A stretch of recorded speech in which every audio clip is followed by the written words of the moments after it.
Olá! O estado do Pará como você nunca viu. Mistérios, paisagens, histórias de vida, curiosidades sobre os animais, a emoção da pesca esportiva nos pontos onde mar e rio se encontram.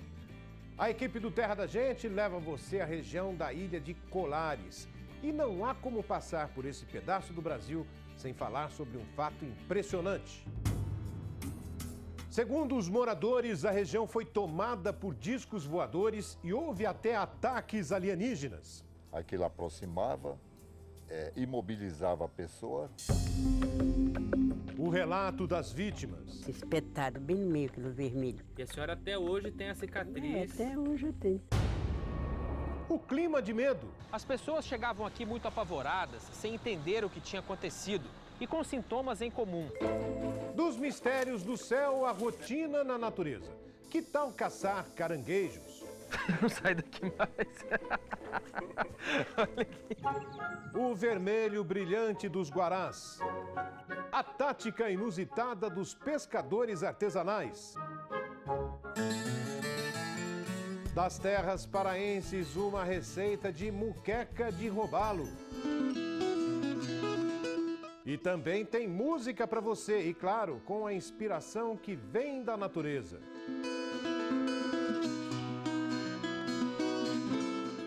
Operação Prato. Esse foi o nome dado pela Força Aérea Brasileira à missão para investigar o aparecimento de extraterrestres na região da ilha de Colares, no Pará. Os fenômenos ocorreram na década de 70, mas até hoje intrigam moradores e estudiosos.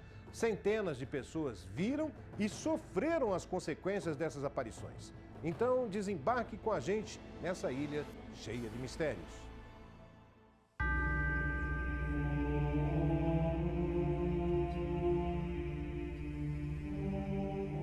Amigo ouvinte, se você tem algum relato a fazer, alguma história fenomenal, nos procure. Histórias inacreditáveis. Era assim uma luz misteriosa que deu pânico de pavor em toda a população, ou seja, em toda a ilha de Colares. Uma ilha de mistérios. Eu nasci aqui nesse lugar e eu nunca tinha visto isso acontecer, essas coisas, né? Estamos em Colares, estado do Pará. Uma ilha com pouco mais de 600 quilômetros quadrados. Um lugar pacato, quase isolado, onde se vive da pesca e da agricultura.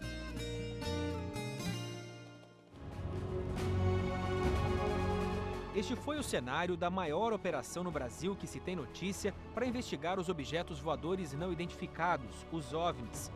Isso foi há mais de 30 anos, mas até hoje o povo daqui convive com uma dúvida. Foi delírio coletivo ou um ataque extraterrestre? Para investigar essa história, pegamos a estrada.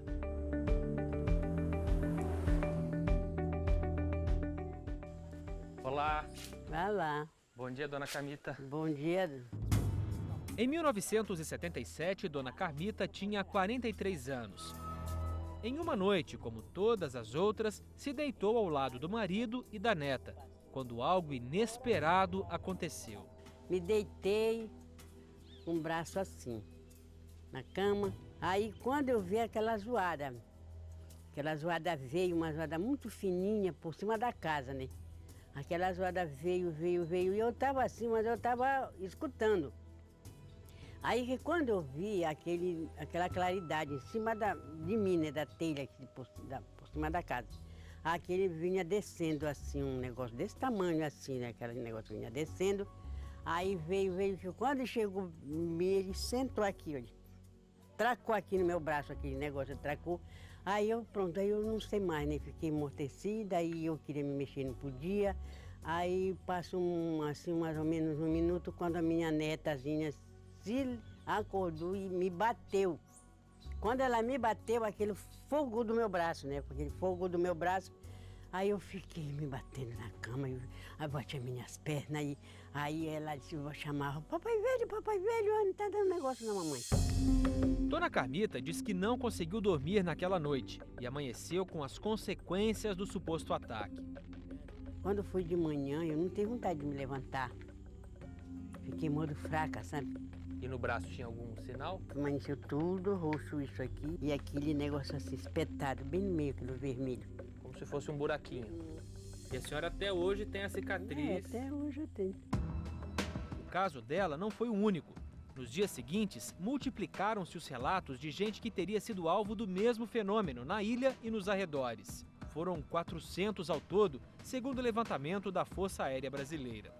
Pessoas morando de um lado da ilha, de outro lado da ilha, em diversas localidades bem diferentes e distantes, relatavam as mesmas coisas destes fenômenos inusitados. Todos os relatos praticamente eram iguais. Aquilo aproximava, imobilizava a pessoa e depois começava a sugar alguma coisa, que eles acreditam ter sido sangue. Era uma cidade em pânico.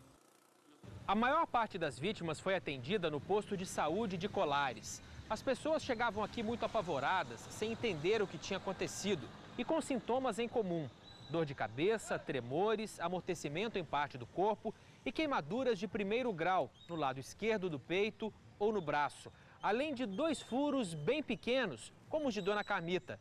2 pessoas teriam morrido dias depois de serem atacadas, mas a maioria sobreviveu para contar a história. Eu vi a luz e fiquei apavorada, que nessa época meus filhos todos eram pequeninos. Parecia assim no ar. No ar, sentava, pousava em cima do coqueiro, de saizeira, uma mangueira qualquer.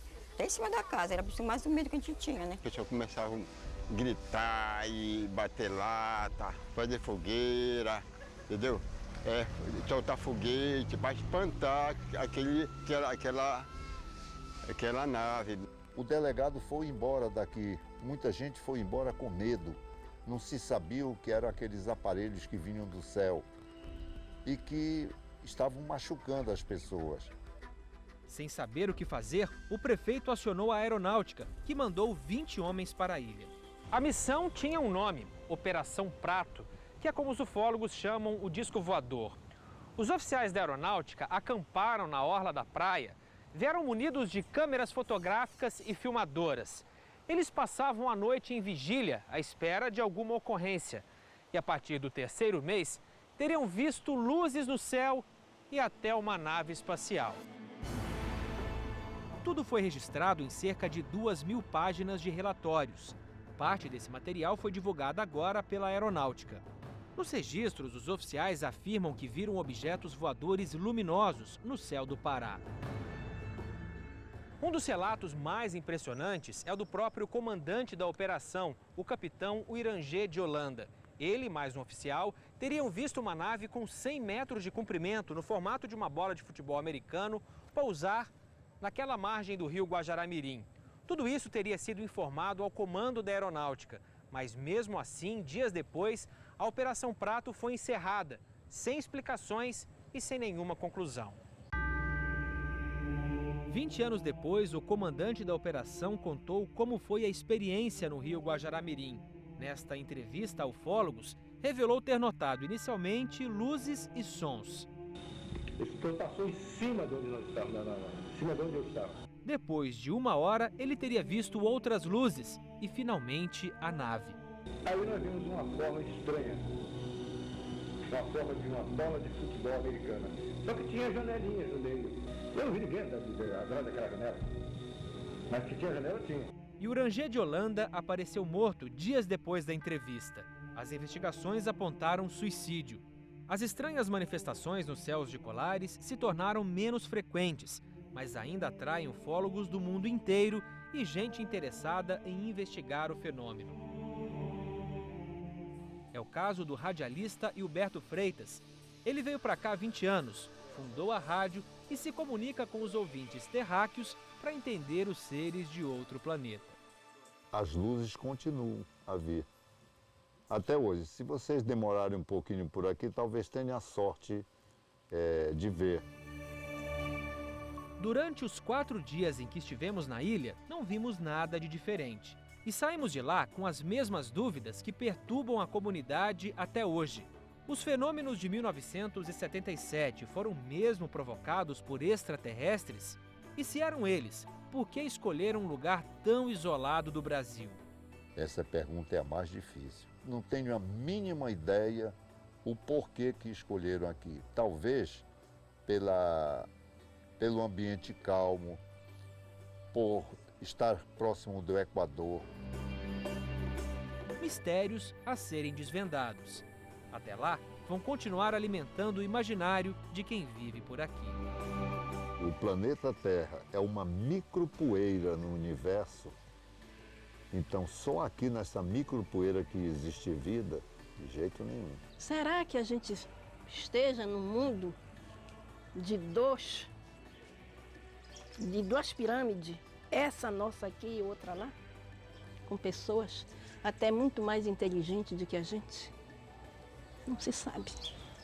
Só Deus.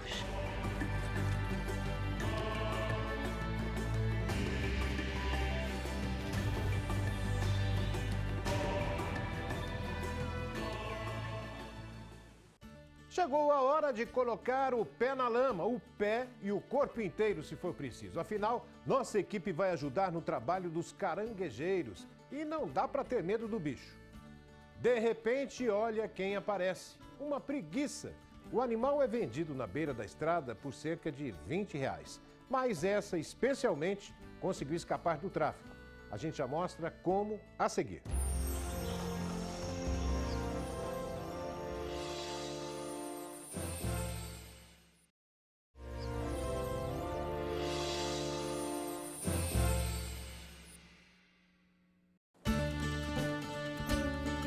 Nem só de histórias vive a Ilha de Colares. Essa é uma terra de gente trabalhadora que não mede esforços para garantir o pão de cada dia. O pão, o peixe e o caranguejo. Nos embrenhamos na mata atrás dos caranguejeiros e acompanhamos a dura rotina deles. Ih, rapaz, a maré tá grande. Maré tá alta? Tá alta demais. E agora? A gente vai ter que esperar pelo menos 1 hora de prazo aí para poder dar condição da gente entrar no manguezal. E assim esperamos. Veio a chuva.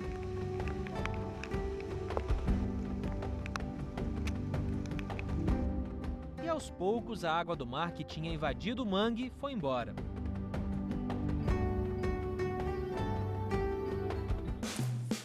Hora de colocar o pé na lama.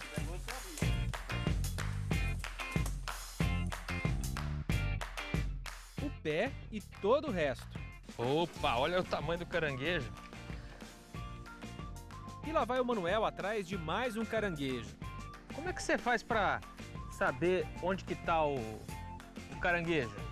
No lugar do rastro dele. Ele deixa o rastro, né? Ele deixa o rastro, você vai atrás do rastro dele.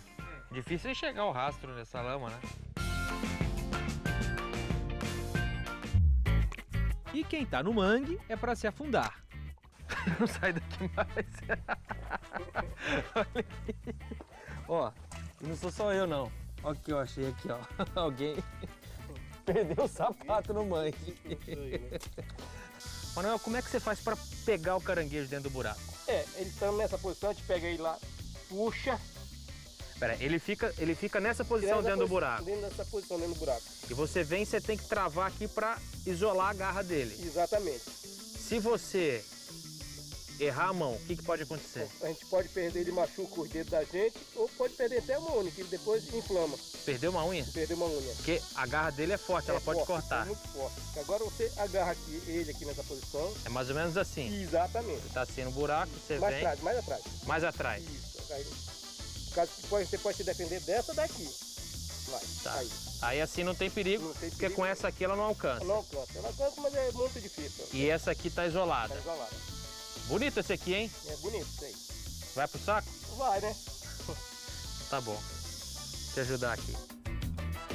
Aqui tem, agarrei um aqui. Tem caranguejo aí? Tem caranguejo aqui. Então traz ele pra fora. E é outro bonito. Olha que tamanho de caranguejo, rapaz. A disposição e a insistência dos caranguejeiros é impressionante. Aí. Filhota? saco. Vai pro saco. Mais um. Já temos 1, 2, 3, 4, 5 caranguejos. A produção tá boa, hein? Menos de 20 minutos. No final do trabalho, eles estão assim.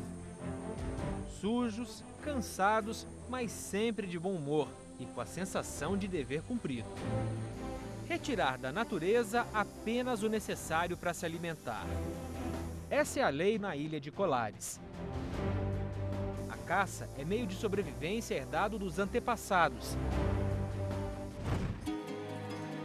Mas nos dias de hoje, produz situações difíceis de compreender.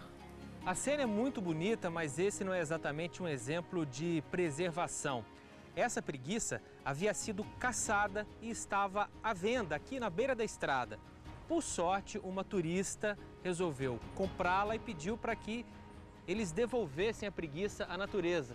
Pelo menos nesse caso, ela está salva. A pessoa pegou e disse que ia levar para comer. Na realidade, da forma como ela estava empacotada, ela já seria uma encomenda para alguém. Essa que é a verdade. Ele não ia comer, ele não ia se alimentar, ele ia vender. E tanto é que ele vendeu para a pessoa que passou, para a turista que passou, comprou e vendeu na hora. O professor e ambientalista Gerson Felício denuncia: a ilha tem sido frequentada por traficantes de animais que se aproveitam do caboclo amazônico. O criminoso mesmo, aquele que ele vem para comprar, a intenção dele é chegar aqui, dar 20 reais, 10 reais por um bicho desse e sabe por quantos dólares ou euros ele vai vender esse animal. A preguiça aqui é vendida por 20 reais? Nessa faixa aí, mais do que isso tu não consegues vender. É inacreditável. É verdade, é. A fiscalização é falha, mas a boa vontade dos filhos de Colares pode mudar essa realidade. Estamos novamente na estrada. Seguimos para outro ponto do litoral paraense, no município de Salinópolis. Nossa parada é a vila de Cuiarana. É um lugar de rotina tranquila e paisagens exuberantes, seja pelas praias de areia branca e fina, pelas ilhas ou pela vida que voa colorida nos céus. Assim que o dia amanhece, os bandos de guarás saem dos ninhais em busca de comida. Eles pertencem a uma família de aves aquáticas, mas são os únicos com essa cor. Mas afinal, para onde estão indo? Seguimos o caminho dos guarás até uma ilha chamada Croa Nova. A gente agora conseguiu ver pela primeira vez um grupo de guarás. Eles estão lá na frente, nesse canal, que nesse momento está secando por conta da vazante da maré. É o momento certo para a refeição. Eles aproveitam um bico longo para alcançar os bichinhos escondidos na lama. Aqui dividem o banquete com outras aves. E também gostam de se refrescar na praia. Quando um estranho se aproxima, o bando voa. Aproveitamos para ver o que tem de tão saboroso aqui. Esse aqui é o caranguejo maraconim. Ele é o principal alimento do guará. É um pigmento que existe nesse caranguejo que dá aquele vermelho tão intenso na ave. Se não houvesse o maraconim aqui nos mangues, o guará não seria tão bonito. Na baixa da maré, o mangue fica infestado de maraconins. Em alguns lugares, ele é conhecido como caranguejo chama-maré, por causa desse movimento que faz com a pinça. O guará precisa de cerca de 2 anos e muito maraconim para ficar com essa cor. Veja como é diferente o filhote perto dos adultos. O mais interessante é que outras aves que comem o mesmo caranguejo não conseguem essa façanha. É mais um bicho fascinante de um lugar fantástico.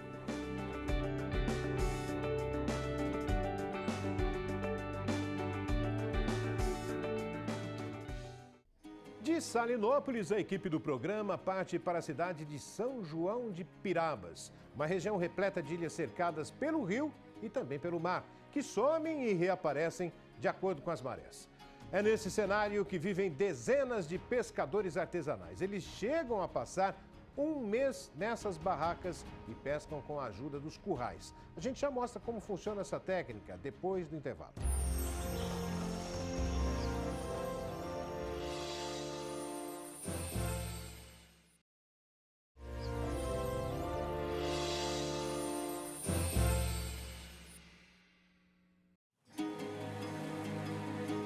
Imagine viver diante dessa paisagem.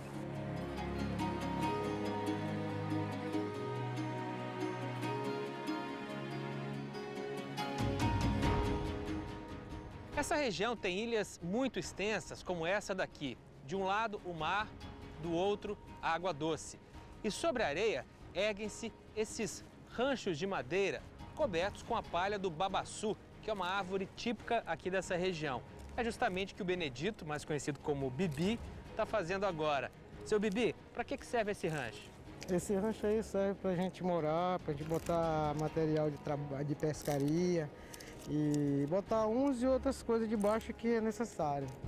Seu Bibi e outros companheiros acabam de chegar para uma temporada de 30 dias na ilha. Quando chega a safra, a gente vamos pegar o peixe, aí vamos para a cidade, vende o peixe, aí torna a voltar de novo para cá. O mesmo trabalho. E quantos dias vocês ficam nesses ranchos? Aí é variado. A pessoa passa uma semana, passa 2 dias para poder ir de novo na cidade, né? Torna a voltar de novo para cá. O capricho no preparo da folha do babaçu tem explicação. Tem que fazer isso que é para ela ficar nesse normal aqui, ó, segura. Porque tem vezes que a pessoa puxa, arrebenta de uma vez, aí sai. Aí dá goteira. Dá goteira. Quando acampam nas ilhas, os pescadores trazem o necessário para sobreviver e passar o tempo. Até cachorros e galinhas. Elas são o alimento quando o mar não está para peixe. Hoje, pelo jeito, as galinhas estão salvas. Não demora muito para os primeiros pescadores chegarem com a janta. Pelo jeito a janta está garantida, né? Tá garantida a janta aí, ó. Opa, olha só. Pratiqueira, Oritinga. Hoje então ninguém vai passar fome. Hoje não. Assim que terminar a temporada de pesca, eles vão embora. Menos o seu José Maria. Há 2 anos ele decidiu morar na ilha. Conta que já viveu em Belém e trabalhou como vigia. Hoje é feliz, bem longe da cidade. Vigia, de repente o cara faz besteira, né? Passa a noite sem dormir, vigiando as coisas dos outros. E aqui não, aqui eu vigia o que é meu. É muito legal. O senhor vigia a sua própria vida? Minha própria vida, graças a Deus. A vida no ritmo do mar. A maré seca a gente tem que procurar, né? A rede da gente pescar. E maré grande tá aqui, ó, no rancho. Tá comendo, bebendo café, conversando com o pessoal. No litoral do Pará, a maré dita a rotina. O nível da água pode variar até 3 metros entre a cheia e a seca. Por isso, as casas e ranchos ficam assim, suspensos. Alguns já comprometidos pela correnteza. Essa variação do mar permite uma modalidade de pesca primitiva. A técnica dos currais de peixe foi trazida pelos colonizadores portugueses. Eles até lembram os currais de gado, a diferença é que estão dentro do mar. Os mourões de madeira são fincados na areia e delimitam a área. O curral geralmente tem o formato de um V. Quando a maré está alta, só dá para ver as pontas dos paus. Depois da vazante, todo o curral fica à mostra. Quando a maré baixa, a gente entende melhor o funcionamento dos currais. É que durante a vazante, a correnteza sempre corre nesse sentido, e os cardumes também. Por conta dessas estruturas do lado, o caminho dos peixes vai se afunilando, afunilando, até chegar nessa armadilha com telas. Aí o peixe não tem mais como fugir. Cada vez que a água baixa, o pescador tem que vir para o curral fazer o que chama de despesca. Tem muito baiacu hoje. Hoje só deu baiacu? Só que eu tô vendo aqui só tem baiacu hoje. Se tiver algum peixinho aí, tá escondido aí no meio. Baiacu não serve para nada. Não, para nós aqui não. A viagem não foi completamente perdida. Essa aí é a massajuba? É. Outros pescadores tiveram um pouco mais de sorte. O seu Roberto também é pescador do curral. Como é que foi o dia hoje, seu Roberto? Mais ou menos, né? Deu bem, né? Mas dá pra sair o assadinho. Mas tô vendo que tem um peixe bonito ali dentro. Pega ele pra gente ver. É o peixe galo? Olha que bonito. Esse aí tava no curral. O senhor vai levar para comer ou para vender esse aí?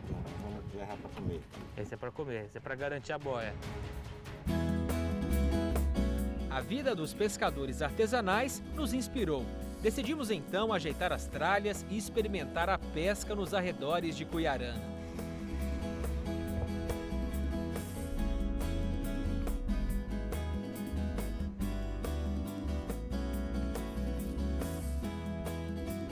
Arremessamos várias vezes, trocamos de isca, mas só o barco do lado teve sucesso. Percebemos que as iscas artificiais não estavam funcionando. A saída foi apelar para o jeito cuiarano de pescar. A gente pegou esse braço de mar, aqui um canalzinho um pouco mais estreito e mais tranquilo, para fazer a primeira fase da nossa pescaria. O que a gente vai fazer agora, Éder? Vamos catar o camarãozinho para a gente dar uma pescada mais adiante. Pescar a isca? Pescar a isca. O camarão e a sardinha são as duas iscas que a gente está buscando nessa tarrafiada. De camarão em camarão a gente vai fazer do nosso estoque de isca. É tudo pro viveiro. Depois de pescar a isca, é hora de pegar o peixe e aí é preciso enfrentar o mar. Navegamos até um ponto conhecido dos pescadores locais. A gente está em que lugar aqui, Éder? Aqui chama-se Tiririca. Tiririca? Por quê? Devidamente o mar não para. Fica todo tempo movimentando. Dá para você aí de casa perceber que a gente está numa condição extrema, né, de movimentação da água aqui. E aqui é um obstáculo, né, onde se concentram os cardumes. Se concentram os cardumes. Muito bem. Vamos pescar. Tentar pescar no balanço do mar. É isso mesmo? De resto, é esperar o peixe e torcer para não ficar enjoado. Tem peixe na ponta da linha, hein? Aí, ó. Peixe-pedra, nosso primeiro troféuzinho aqui nas águas do mar paraense. Primeiro prêmio da nossa pescaria aqui no mar. Peixe-pedra. Ele fica com até que tamanho, Éder? Chega a pesar 2 quilos. 2 quilos. Então esse aqui é um exemplar pequeno. Pequeno aí. Tá certo. Considerado pequeno, né? Vamos soltar? Podemos? Olha lá, peixinho. Opa! Lá foi! Vambora! O camarãozinho tá dando resultado. Opa, opa! Tem que sentar, que senão a gente vai pra água. Vamos ver do que se trata agora. Olha ele aí. Por que ele chama peixe-pedra? Ele só dá essas lajes de pedra. Vamos botar o menino na água? Opa! Lá foi ele embora. Muito bom. E o mar balança. Partimos para outro ponto e no caminho experimentamos as contradições do clima. As pancadas de chuva vêm de repente e logo vão embora. Basta uma pequena trégua e voltamos aos arremessos. Olha o peixe! Será, Éder? Peixe-pedra? É ele aí, ó. É o que mais tem aqui, né, Éder? Vamos soltar? Pode ser aqui, ó. À direita? Vamos lá, 1, 2, 3 e... vai embora. O mar é dele, peixe-pedra. É mais um presente nas águas do Pará.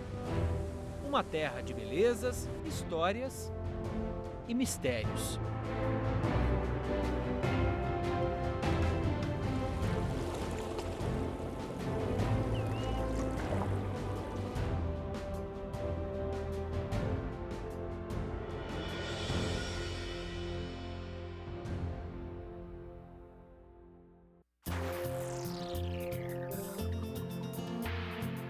Uma das opções de hospedagem e estrutura de pesca no litoral do Pará é a pousada Cuiarana. Telefone 9153-3202. O DDD é o 91. Que o robalo é um peixe saboroso, muita gente já sabe. Mas que tal incrementar ainda mais essa carne tão famosa? É também lá do Pará que nossa equipe traz uma receita de muqueca de robalo. Não preciso nem dizer que fez um sucesso danado. E é bem simples de preparar, então não perca os detalhes. A seguir.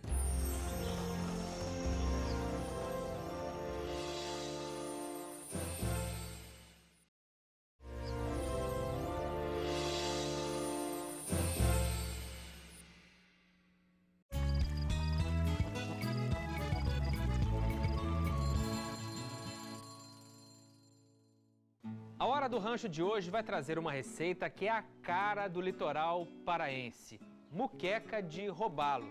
Eu estou dizendo robalo porque é um nome mais popular, mas por aqui no Pará, esse peixe tem outro nome, né, Dona Ieda? Qual que é? Camurim. Camurim. É. É o nome do peixe robalo nessas áreas. Aqui na região como camurim. E é um peixe muito pescado, principalmente nas águas salobras nessa região, quando a maré invade os canais, os rios, o peixe vem junto e o robalo é muito preparado aqui nessa região do Pará. Vamos então aos ingredientes. A senhora está usando aqui que quantidade de robalo, Dona Ieda? 2 quilos. 2 quilos do robalo cortado em postas. Cortado em postas. 2 dentes de alho, 2 cebolas em rodelas, o azeite, tomate, pimentão, umas folhas de alfavaca, de chicória, que ela dá um sabor especial. E a pimentinha, né? Dedo de moça e a cheirosa, que ela não é ardosa, ela é para tempero, própria para tempero. São 2 pimentas de cada, de dedo de moça e a verde, que é a cheirosa. Umas 10 azeitonas aqui para dar um gosto, sabor diferenciado. Leite de coco, 1 litro, 1,5 litro no máximo. Como é que se prepara essa receita, Dona Ieda? Eu tô vendo que tem uma panela bonita de barro aí. Esta panela, ela dá um sabor especial. Primeiramente o alho, né? Regar, tá? Vamos colocar agora a cebola, a metade, tá? Pimentinha cheirosa, que é a verde. E a dedo de moça, que é a vermelhinha. Chicória e alfavaca. E depois de forrar a panela com todos esses ingredientes, aí vem o robalo. Coloca o robalo. Esses pedaços mais grossos ficam embaixo, tá? Para um melhor cozimento. Agora vamos acrescentar o restante dos temperos, tá?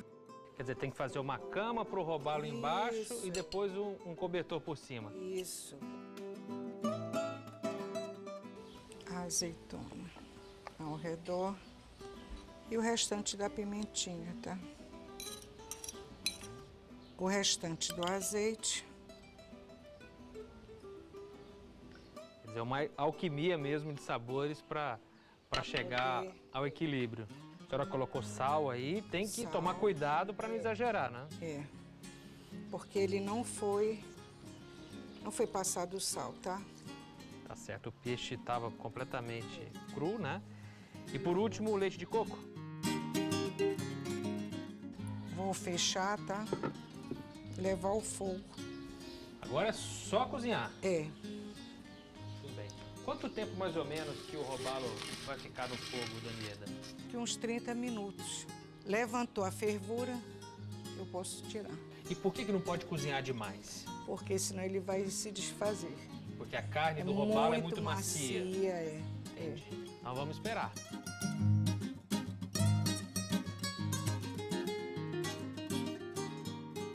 Parece que já está fervendo. É. Vamos ver. Já. Tá bom já? Já está bom. Dona Ieda, o aroma tá fantástico. E eu tô louco para experimentar essa muqueca. Posso? Pode. Então vamos para a mesa? Vamos levar a muqueca para a mesa. É impressionante, Dona Ieda, como é que a panela de barro ela conserva o calor, né? É, já tiramos do fogo, ele continua fervendo. Muito bem. Estampa. Olha que maravilha. De acompanhamento, o arroz branco já basta. É o ideal. Vou ter o prazer de experimentar essa moqueca do robalo. Borbulhando.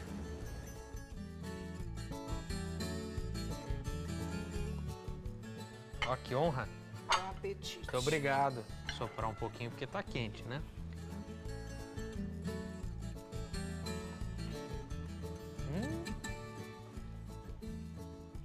Deliciosa. Parabéns. Meus cumprimentos. Obrigada. Recomendo que quem está nos assistindo agora faça a receita em casa, porque realmente vale a pena. Muito bom. Tem a cara e o sabor do Pará. Bom apetite.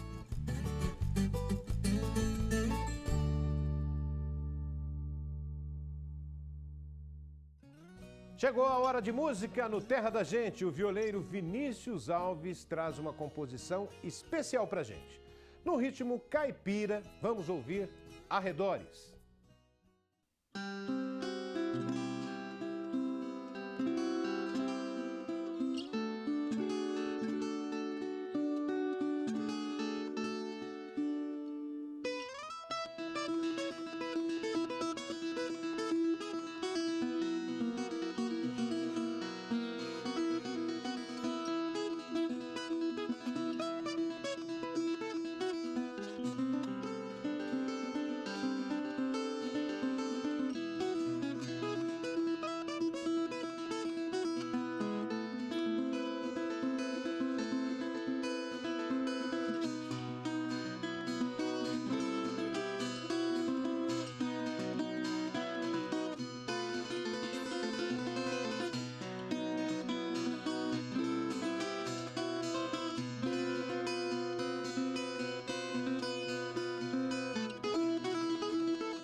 Está chegando o final do programa e nessa hora, você já sabe, sempre tem uma prévia das próximas atrações. Então veja só o que vem por aí.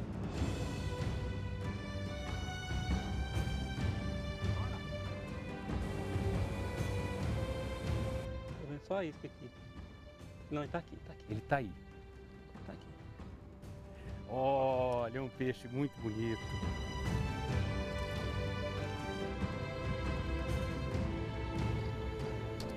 Parabéns, Edilson. Muito bom. Oh.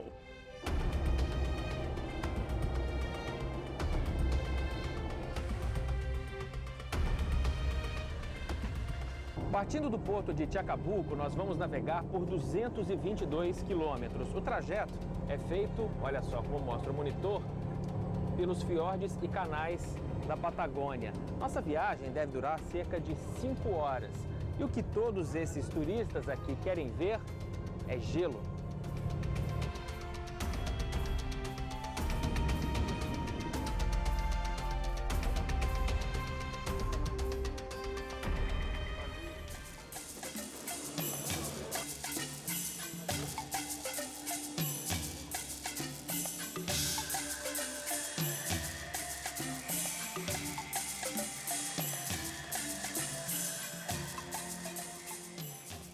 Viagens internacionais, explorações pelo nosso Brasil. Aqui no Terra da Gente não há limites para a emoção de descobrir a vida.